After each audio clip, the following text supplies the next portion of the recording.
So welcome to this webinar. This is Caroline Glowka from the Global Coffee Platform. Right now, everyone is muted, so maybe I unmute everyone just shortly to say hello. Hello. So I Good morning. Hear me? Hello. But to keep the attention, it will be good if I mute everyone for the moment.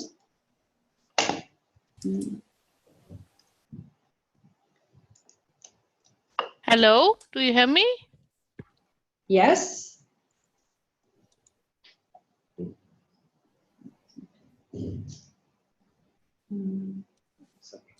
Hello, hello. Yes, we can hear you. I'm going to mute you for the moment so that we don't have any side noises, okay? Hello.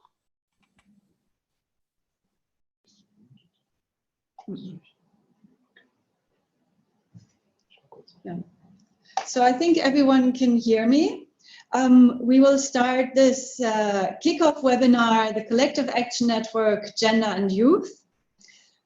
So welcome to everyone. I see that we have people joining from the trade, roasters, we have retailers in there, members of the civil society, representatives from research institutions and individuals.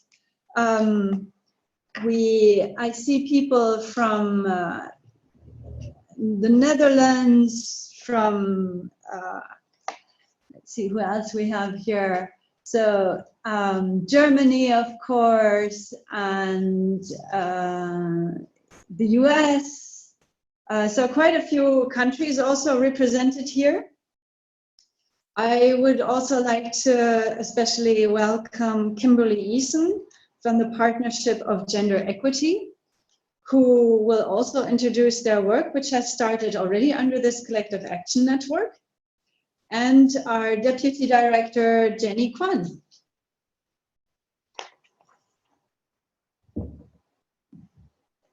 She's there. Thanks, Caroline. Good morning. This is Kimberly. Hi, everyone. Really excited to be on this call with everyone. Good morning, Kimberly.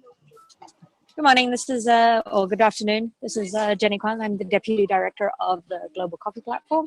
As Caroline said, we've got a wide range of people on this call. Given its peak holiday season, we were happy to have around 50 registrations for this call, and also the subsequent calls on the other days for the other action networks as well. So Global Coffee Platform, and also represented in this call, there are producers, traders, roasters, retail, also others in the supply chain, input companies as well, civil society. And I think on this call, we've got representation from every region. So the Europe and the US, is Africa, Asia, Latin America, and also Brazil. So gender and youth was identified as one of the key issues by Global Coffee Platform members last year during our founding, together with the economic viability of coffee farming and climate smart agriculture.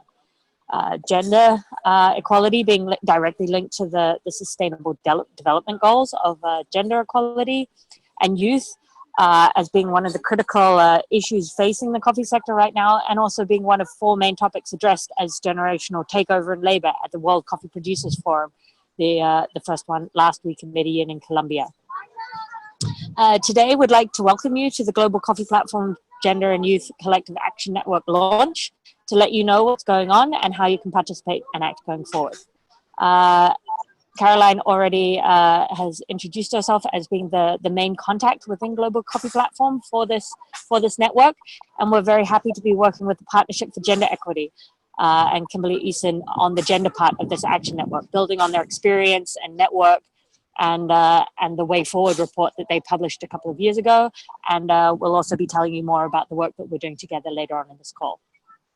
So with that, so we've muted everybody during this call for the just to keep background noise at a minimum. If you have questions as we go along, please feel free to write them in the chat in Zoom, and we'll give you an opportunity after the introduction and also after Kimberly's presentation to also raise your hand within the Zoom call and ask your questions verbally if you prefer.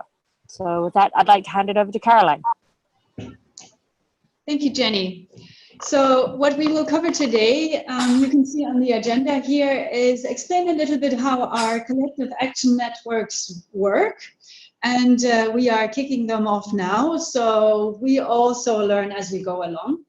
We will introduce the work of this collective action network, Gender and Youth, and also show you which activities have started already and that we are planning to do.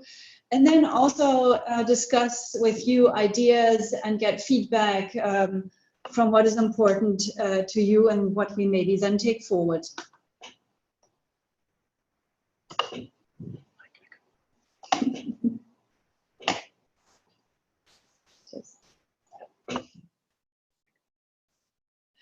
So looking a little bit of what GCP is doing, I'm sure that most of you have heard it already, but giving a little bit of background, GCP, the Global Coffee Platform, is really a facilitator. So we see the efforts for sustainability are a collective, a joint effort that will lead to collective impact. So what we see right now a little bit, or have seen, we already feel the effects of our work, is a lot of very good partners, research institutions, implementers, and of course our members from trade and roasters, producers, and civil society out there doing very good work, but it's not always necessarily aligned or shared. So the good work that's being done should be shared more, that we align and act together to grow eventually and deliver on sustainable development goals. For those, of course, there's a wide range of sustainability development goals where we focus on a few to show an impact on the coffee sector. So how is a collective action network actually supposed to work? Let's look at this a little bit. We have now you here in this big forum and us from GCP, where we will work a little bit together to identify actions that have potential, that are that will address bottlenecks that the coffee sector has, and that have the potential also to be solved so that we can see some success, and that we also want to measure. Out of that, identifying actions, working groups will focus on certain topics and then drive specific action. And for that, we will support in facilitating identifying the right parties and stakeholders, engaging really the willing, but also the needed parties, because sometimes maybe an action may come up where not the needed parties are, or people that will be multipliers or accelerators. Of course, we are also constantly exploring partnerships, and it's all very fast in development. Not only in Colombia, new partnerships or talking about it have been come up. It's really happening all the time. So this is really great news. The collective actions networks, we will work closely through GCP Connect, which is an online platform where we are keeping resources, but also organize the collective action networks with. The collective action networks and the working groups will meet on a regular basis, where we will exchange and update the wider membership or interested stakeholders on the progress. And this is open, so it's not only for GCP members, but also to interested stakeholders. Showing this in a simple picture maybe is we are taking or looking at issues that are of your interest, that are where you feel pain maybe, or are a bottleneck, that we together address them and drive them forward more efficiently. So these issues can come from various stakeholders or areas, which is, of course, the countries where GCP is facilitating national platforms. So there might be issues on the country level. It's the input from this group. And maybe we will even see trends in the coffee sector that we will pick up on. And the Collective Action Network will work on these and identify the action. And then, as mentioned before, who is willing and who is needed to address that. That's generally how the collective action networks will work. As mentioned, we have 3 of them. It's the economic viability of farming, which you can join tomorrow also. So the kickoff webinar is tomorrow. And it's seeking to increase the efficiency and effectiveness of tailored actions and interventions. The first step is really introducing the quick scan of 11 countries that has been done, identifying potential actions and investments that contribute to farmer prosperity. And this quick scan has been conducted together with TechnoServe. The other collective action network is Climate Smart Agriculture. Yet again, here an opportunity to join that on Thursday at 3 o'clock Central European Time, where the focus is on enabling the coffee farmers to adapt and build resilience toward climate change and its consequences. Already some first steps have been taken by broadening industry learning and strategic uptake on climate smart agriculture, but also very much aligning with other initiatives. So that will be introduced on Thursday. Looking at gender and youth, where we are today, it's really empowering communities and helping to make coffee farming more attractive for the young people. The first step has been taken with the Partnership for Gender Equity, led under Kimberly Eason, who will shortly introduce more detail on the Gender Equity Guide, Engagement Guide, and the measurement framework. With that, I would like to hand over to Kimberly to continue with the work that they have started. Great. Good afternoon, everyone. I see a lot of familiar names in terms of the participation, and it is really exciting to see, as Jenny and Caroline pointed out, the diversity of participation in terms of who you are and your role in the coffee sector, as well as the geographic representation. So thanks for being with us today. So we're super excited and pleased to be collaborating with the Global Coffee Platform to create 2 tools. Some of you who have been maybe on a previous webinar, you'll recognize some of the information I'm going to share, but I think what's most exciting is some of the progress that we've made to date. So look forward to sharing that with you and hearing your questions and comments when we get to that part of the webinar.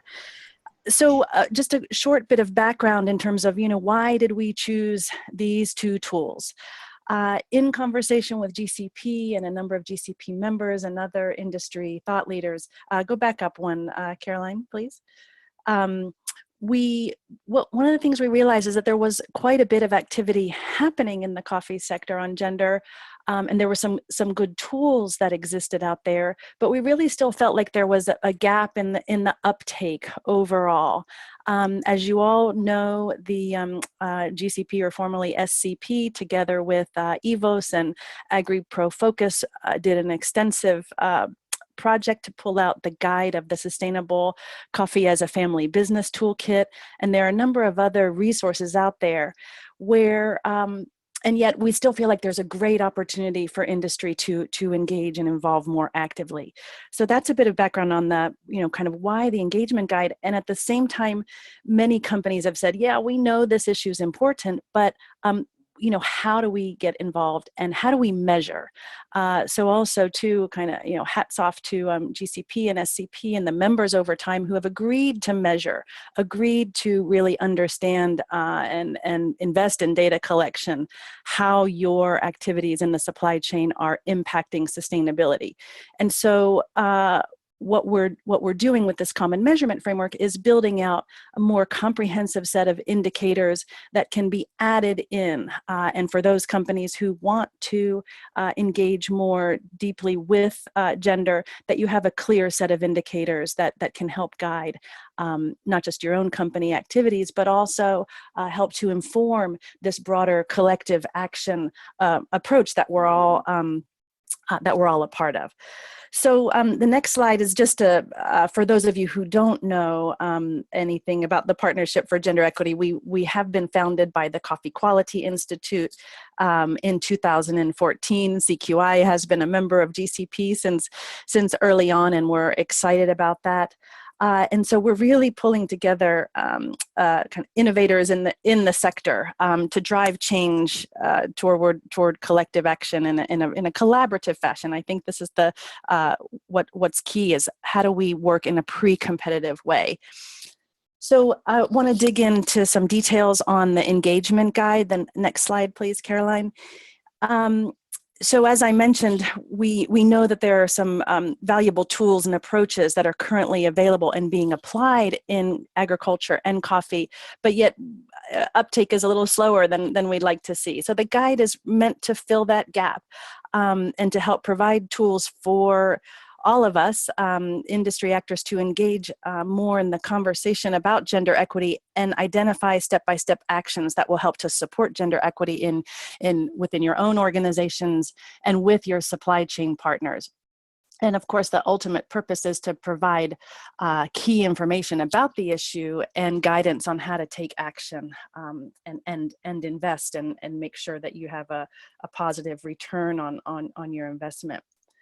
So if we look at kind of where we've been so far, how we got started with this work is together with GCP and other partners, we convened 3 industry meetings and we conducted 20 industry interviews. You can go to the next slide, Caroline.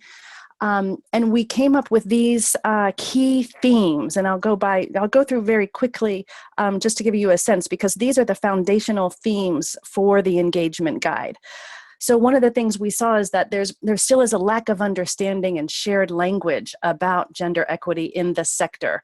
Lack of kind of definitions and some of confusion among terms. So we really want to help address that. The next piece is, again, I mentioned already, the business case. Companies want to invest, but they feel like, especially inside their companies, they need to be able to present a stronger business case for that investment.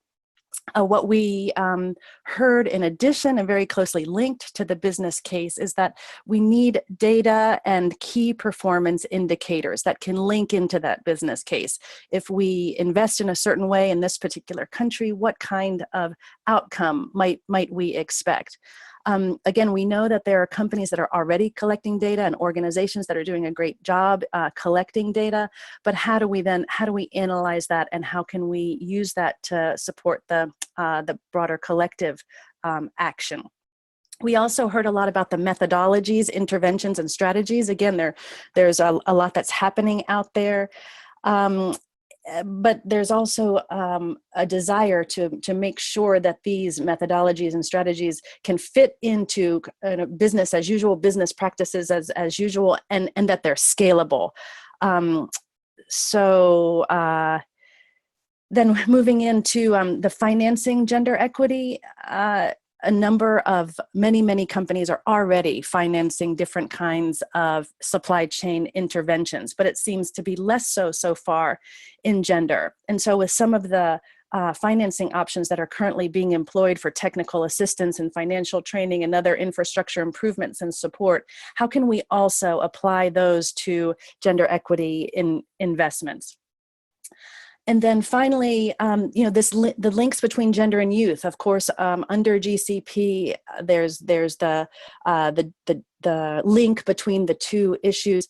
How do we make sure that our approaches are targeting those two? They're two distinct groups. Of course, they're linked, but making sure that our approaches target both in a way that really is going to address the key issues. So just quickly on the what's in the guide, we of course will have an introduction, and key to that introduction is to clarify how the guide is adding to and complementing existing work. Again, there's good things happening out there, and we want to point to those and make sure that companies and organizations know how to access those. Understanding the purpose of the guide and how to use it will be part of the introduction. Then in part one, again, kind of going back to those definitions and the shared language and the understanding of how gender is linked to the agriculture and the coffee value chain and the improvements that we seek. It helps, this section will look at the business case and also link into the measures and how do we measure different types of success. In part two, that's really where we get into the guidance, how readers can take action to support gender equity in the coffee value chain. And we've teased out in the meetings with and the interviews, what are the key industry goals? Obviously, GCP has a very clear vision. What is it that we're trying to achieve in the sector? And in this part two, we will be making sure we're linking to the key goals of the sector. Of course, references and resources, we'll make sure we are pointing to those resources that are out there. Then, so on the next slide, this is the snapshot of where we are and what we've done so far. So we did conduct the engagement sessions and the interviews. You can click once more, Caroline. We did an extensive scan of existing resources. So I'm sure many of the resources that some of you are using or have helped to design are included in that scan. We sent out a call for case studies. So we're excited that we received 18 different case studies from different organizations. We have selected a technical advisory group that we're just starting to convene. The task of that group is really to provide targeted feedback on key sections of the guide to make sure that it meets industry need and that it's going to be an effective tool for different participants in the sector. We have 3 industry participants in the tag. 3 practitioner/donor participants, 1 consultant, and 1 standards organization. So we're excited about the diversity in terms of the knowledge of the sector, differing levels of experience and gender in terms of the participants, and we have good regional coverage. So that's exciting. And then, so the next steps will be moving forward in earnest now to build out the key sections of the guide, bring in the technical advisory group members to help us improve and refine those sections. And then we'll be launching at the GCP Sustainability Conference in October, and the guide will be available on GCP Connect. So on the next slide is just a glimpse of the companies and organizations from which we've received case studies. If you don't see your name on there and you have something that you really think needs to be included or referred to in the guide, please do send that. You can send that to me, and we'll do our best to incorporate that as appropriate. So that's where we are with the guide. I know I'm talking a bit quick, but I want to make sure that we leave time for Q&A. In the next few slides, I'll just run through the common measurement framework and also our progress to date with the CMF. So again, linking back to what we know is a demand from the sector is a stronger business case linked to measures. So we're working closely with GCP to design an identical set of indicators and guidance documents that will strengthen the business case for investment and guide industry actors to conduct gender measurement in their own supply chains. This work started quite some time back, maybe a year and a half ago, again, with the support from the Global Coffee Platform, where we did an extensive scan of more than 20 different measurement frameworks that currently are being applied in agriculture and in coffee, of course, including the IDH measurement framework and COSA and the Women's Empowerment in Agriculture Index and Oxfam and a variety of others. We came out with an extensive catalog, about 200 different indicators that are being applied in gender in agriculture, and some in gender and coffee, and now we've distilled that down to a much more reasonable, manageable set, where we're moving in earnest into the validation process. We want to make sure that this indicator set meets the needs of the sector and is really going to be applicable and usable and able to be integrated into measurement sets that many of you are already using. We're not intending to require you to do something addition, but to bring in the indicators that are going to be, that enhance what you're already doing. So with the progress to date, we wanted to make sure we were clear what data is already being collected, and we were really pleased to talk with a number of you on this call. We talked to Neumann Foundation and Volcafe in Uganda and Olam, and I don't have time to mention everybody, but again, really pleased about the response we've had, not only in willingness of companies or organizations to talk with us and be part of this process, but then also what we found out in terms of current data being collected and how it's being collected. So we also have 20 organizations and companies that have agreed to participate in the validation process over the next 6 weeks. So that's very exciting. I'll show you in the next slide who those participants are.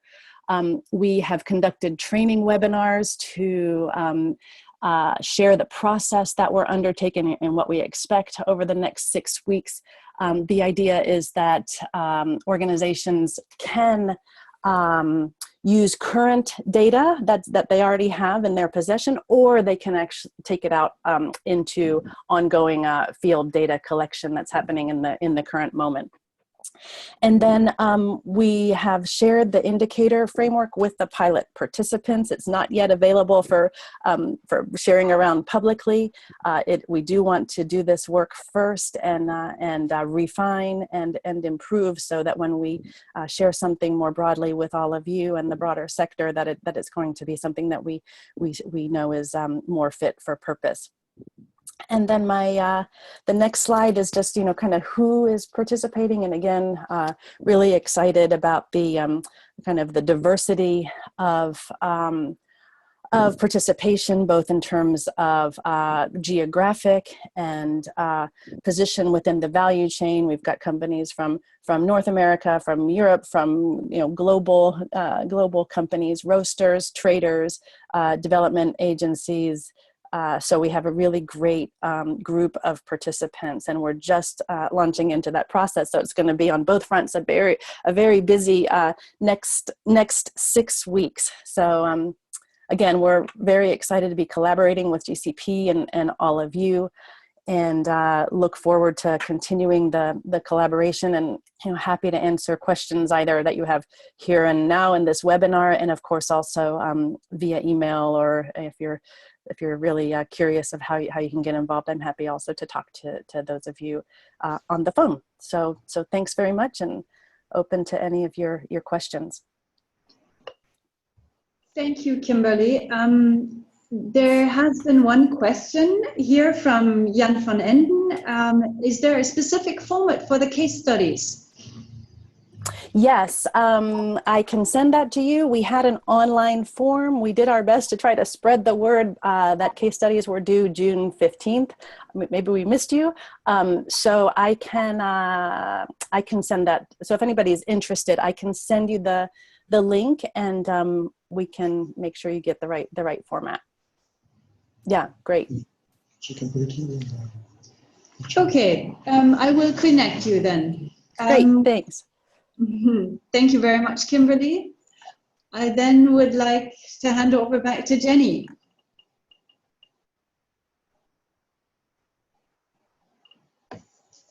Jenny, are you available?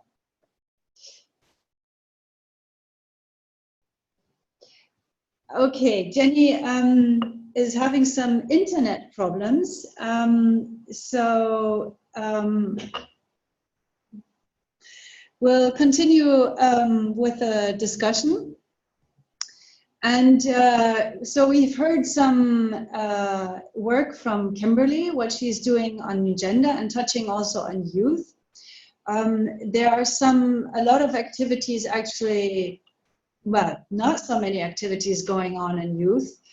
And the question now would be, what barriers do you see in working for youth, or what could this collective action network contribute? Where do you see bottlenecks that could be addressed?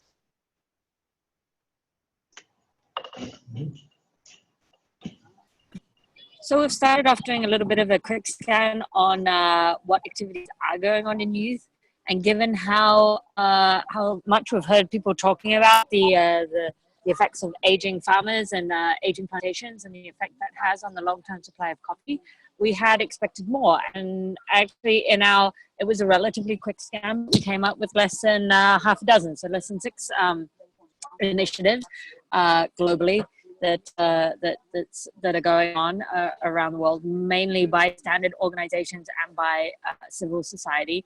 We didn't see so much happening with within the private sector initiatives, for example.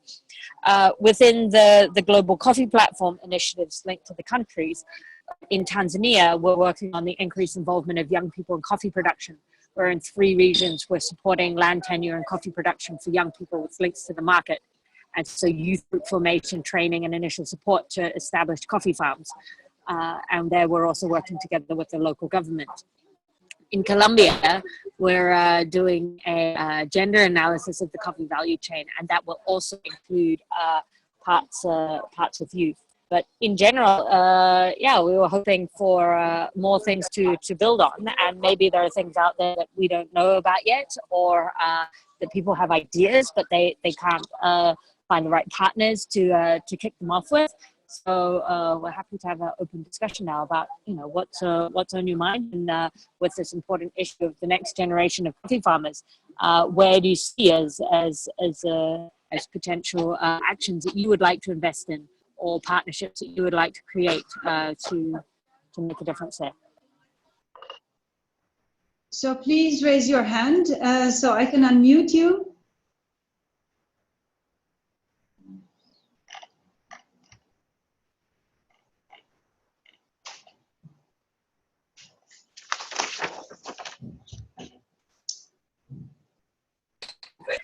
Perhaps, Jan, you could say something about Coffee Kids?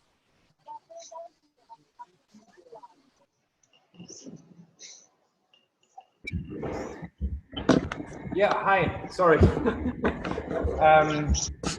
Sorry, Jenny, I just stepped away from the desk for a few seconds. You would like to tell a little bit about Coffee Kids? Yeah, just say a couple of words about Coffee Kids and what you're doing there. Yeah, I think Coffee Kids is probably well known to many of you.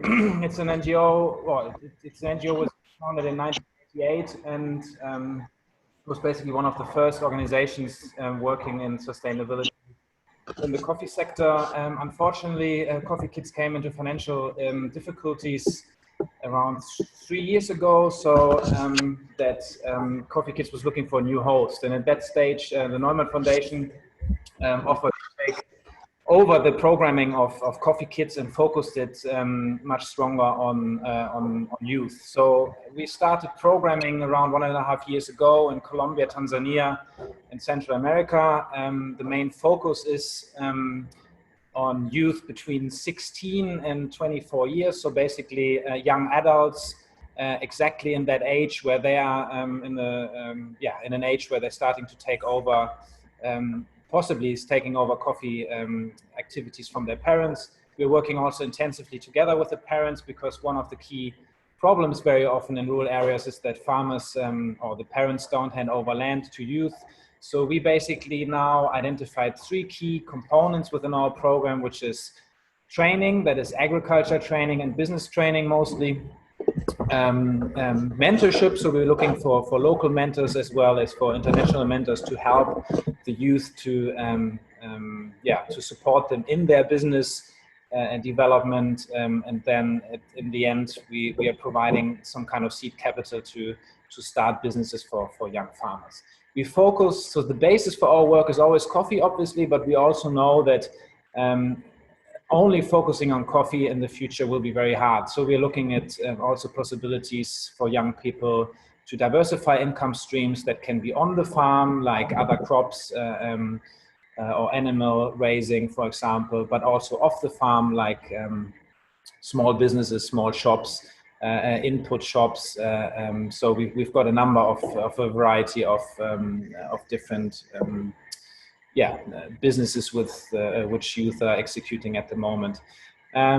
Altogether, we have at the moment, we are still in the early phases and building up Coffee Kits. So we're reaching at the moment around 150 youth only, but in the midterm we are hoping to increase the number. Our donor basis is obviously the Norman Foundation to provide some base funding, and then we are working together mostly at the moment with North American small coffee shops and coffee roasters. So yeah, that's just a quick overview of what we're doing in Coffee Kits. But again, I'm happy to answer any questions through email or chat, whatever additional information you need, I'm more than happy to provide you. Great, thanks, Jan. And Catherine has her hand raised. Catherine, hi, do you hear me? I unmuted you. Hello, can you hear me? Yes. Okay. Yes. Actually, I've been involved in 2 activities involving youth in coffee.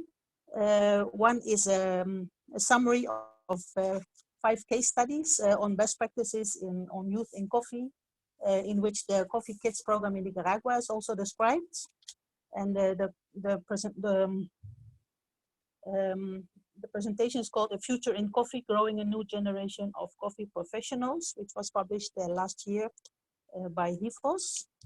And then the second is a program I've been involved with, Caroline in Uganda. I don't know, did they mention it to you? They have a program which is called Coffee Youth Teams, and I've been training the youth.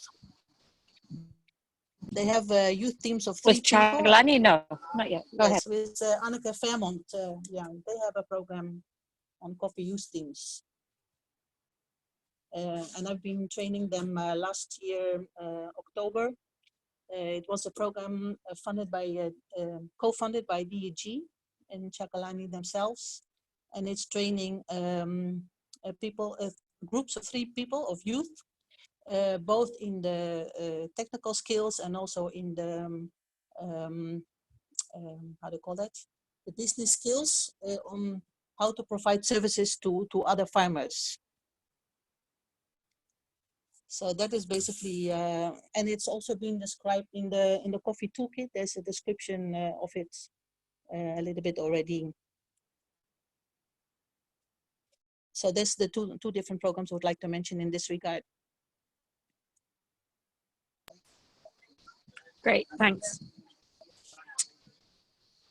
I also saw a question from Daniela from Ecom about the indicators. Kimberly, can you say where we can find the indicators that were mentioned? Is Ecom involved in the pilot?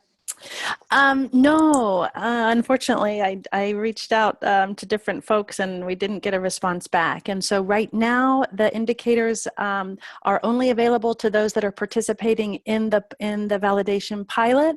But that's going to be done within the next 8 weeks, and so very soon we'll be able to share the final set. We really want to make sure that we give the participants a chance to help us improve and refine the set that we've come up with to date. So prior to sending it out more publicly to members and beyond. So hold tight another 8 weeks or so, and we'll also have a big splash at the meeting in Geneva in October. Great, thanks, Kimberly. And there's also an overall Global Coffee Platform has a progress framework where we've been developing a framework and indicators together with the Sustainable Coffee Challenge. That process launched a set of indicators, around 30 indicators at the World of Coffee in Budapest. And now Global Coffee Platform is taking that process forward to decide on the 4 or 5 priority indicators where Global Coffee Platform members will have to report against. And the next call for that is taking place on the 27th of July.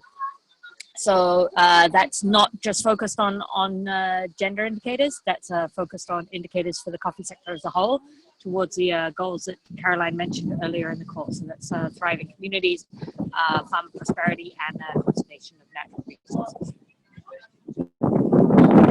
Are there any other highlights from youth? Is there anyone from the private sector or other civil society or countries or governments that have examples of youth interventions or ideas?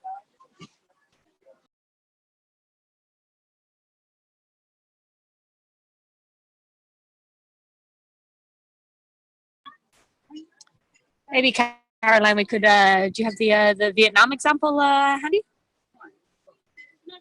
Yes, just. So, as you may know, the Global Coffee Platform cooperates with national platforms in several countries, currently Uganda and Tanzania. Also, we're involved in the setup of the new platform in Kenya, which is about to be launched and is being led by African Solidarity, also co-funded by UTS, and of course with the local government and stakeholders in Kenya. We're also cooperating with Scopi in Indonesia, with the Vietnam Coffee Coordination Board in Vietnam, and also the Sustainable Trade Platform in Colombia, the National Advisory Board and Working Group in Brazil, and we're also in conversation with Honduras and Peru. We asked everybody what they thought about the collective action networks and on gender and youth, and Vietnam came back with us with some of the challenges that are happening in Vietnam. So I think this is, although it's Vietnam and there are many things that are different about Vietnam from many other coffee producing countries, I'd say in this case there's many things that are the same. So the average lifespan of the coffee farmers is high, but the young people tend to move to the big cities. They don't want to stay in the coffee growing areas. It's considered a low income sector, and many of the parents that we talk to also don't want that lifestyle for their children.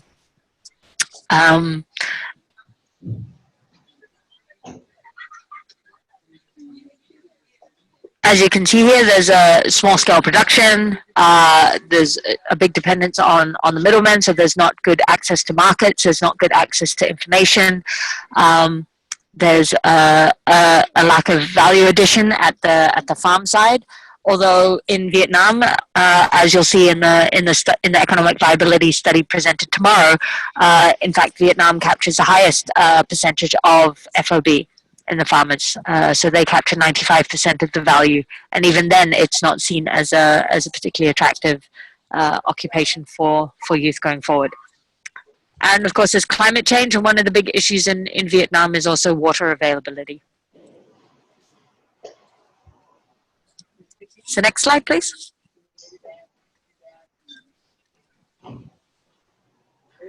So they have some ideas of how to approach youth in Vietnam. So engaging with organizations to participate in the program. And I think here we're looking at new kinds of partnerships because, of course, the issue of global migration and urbanization and of youth and agriculture is not specific to coffee. It's also something that governments want to get very involved in. And this is where we hope that our links to the country governments will be very helpful in piloting some comprehensive programs to address the overall issue of youth in agriculture and rural livelihoods and prosperity. There's also different ways of being involved in the supply chains where small and medium-sized enterprises, for example, nurseries or input suppliers, could be established, and that might be more attractive to youth who often tend to be more tech savvy than other areas than maybe their older peers. There are also enterprises to help reinforce existing cooperatives and provide access to youth to cooperative management. So in the same way that in some years, in the last 2 years, there's been a trend towards including more women in the management of cooperatives, there's also involving more young people also in the management of cooperatives. And of course, policy dialogue as well, as I mentioned previously. Got a message here from Surendra. Surendra, would you like to say a little bit more about New Cafe and the case study there?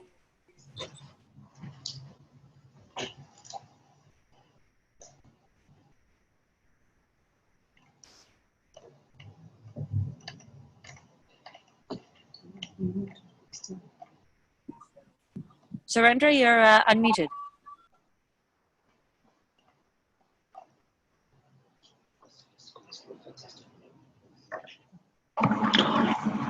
I think I was muted myself at my computer end, so you can hear me now. Good afternoon. Yes, we can hear you now. Yeah. Thanks. Excellent, excellent. New Cafe has formed from a farmers association in Uganda. It worked very closely at the beginning with UCDA, and now it's become an exporter of its own, and it looks at the coffee value chain from the farmer's point of view, and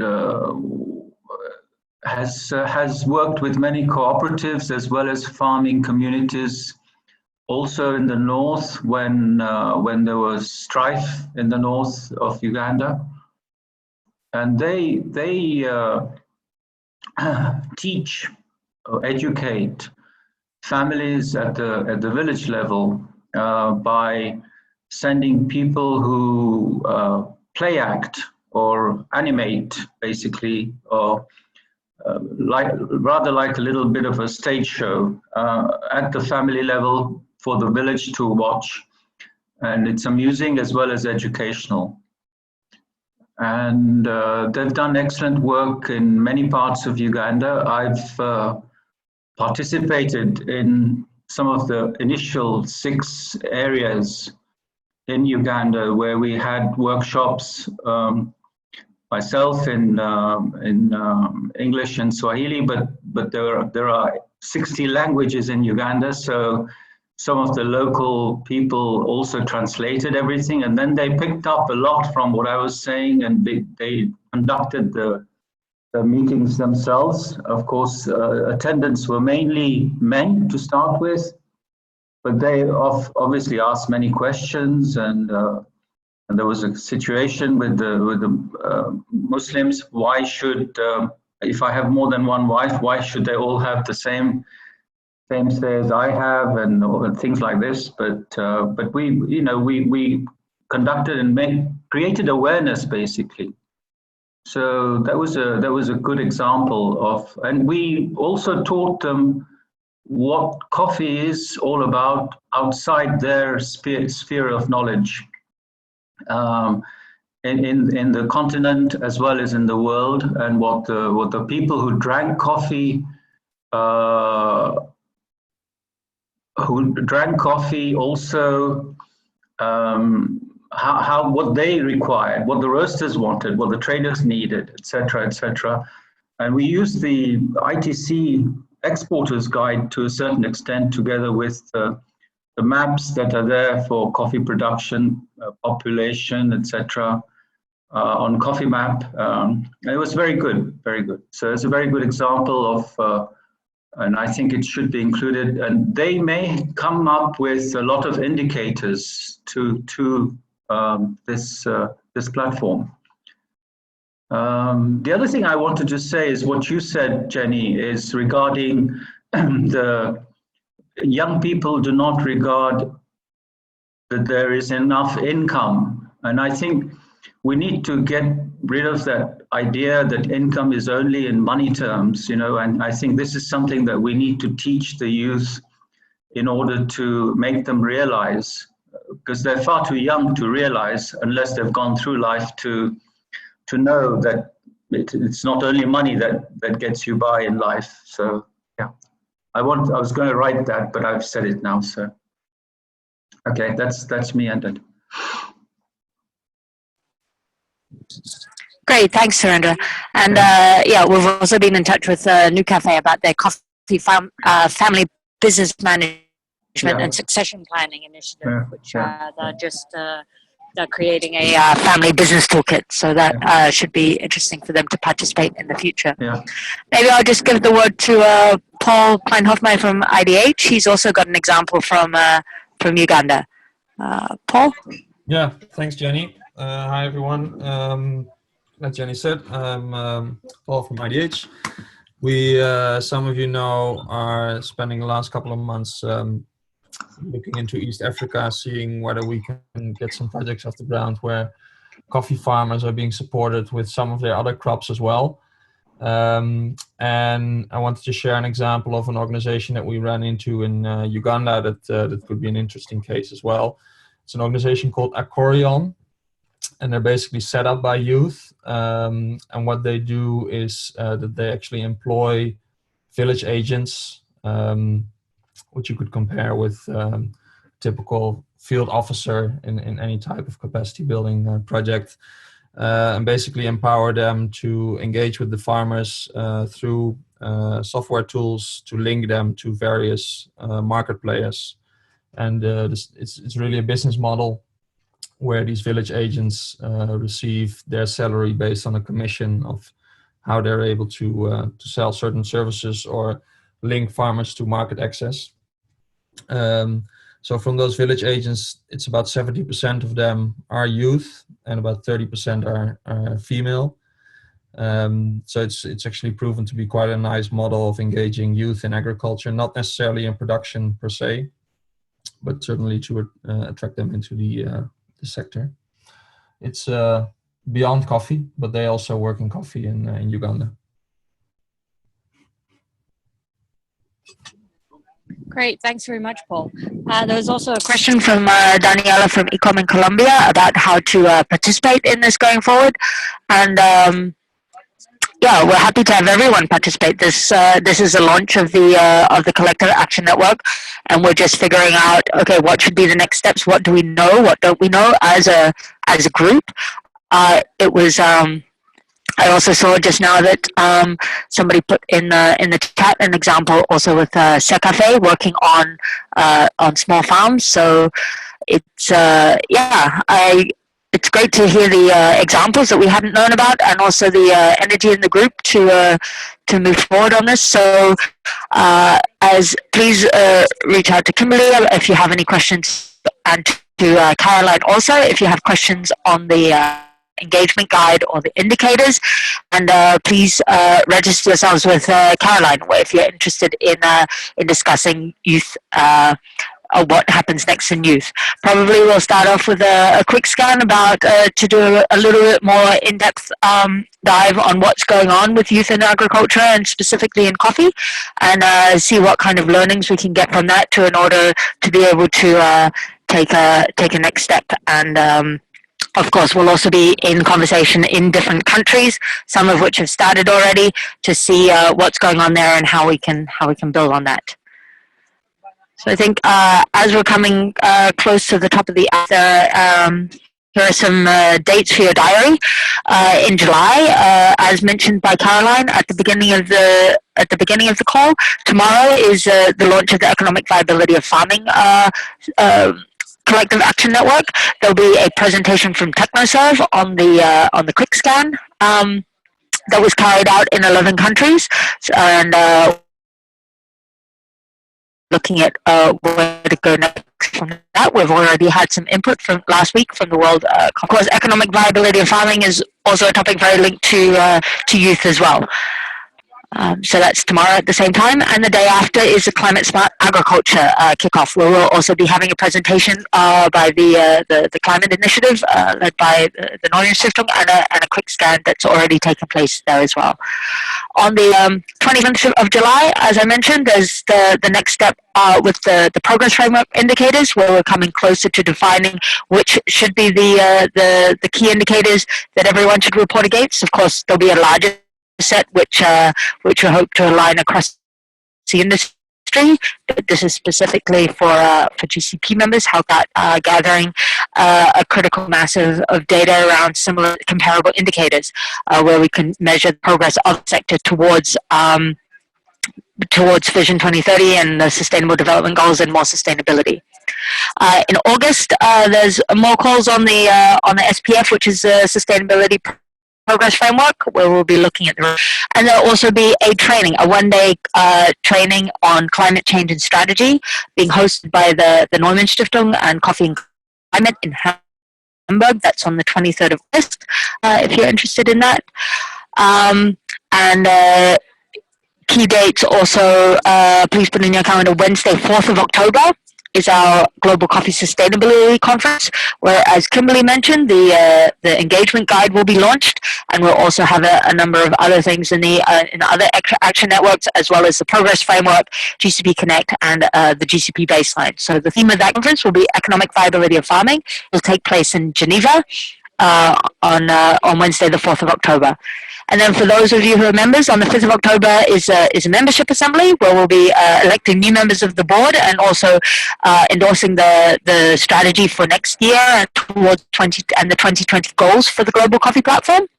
So that's an exciting time to be a member and shape the future of our organization together. And in the afternoon of the 5th of October, we'll have a specific event for the national platform representatives, where they can share and learn amongst each other. So we hope to see you in webinars and in person over the coming months. Please don't hesitate to reach out to any of us if you have questions on how to be involved, or how you can share your current learning, or how to link up with ongoing initiatives or create new partnerships. Thank you very much for your time today, and wishing you all a good day and talking to you soon. Thanks. Thanks, everyone. Thank you, everyone. Thank you all.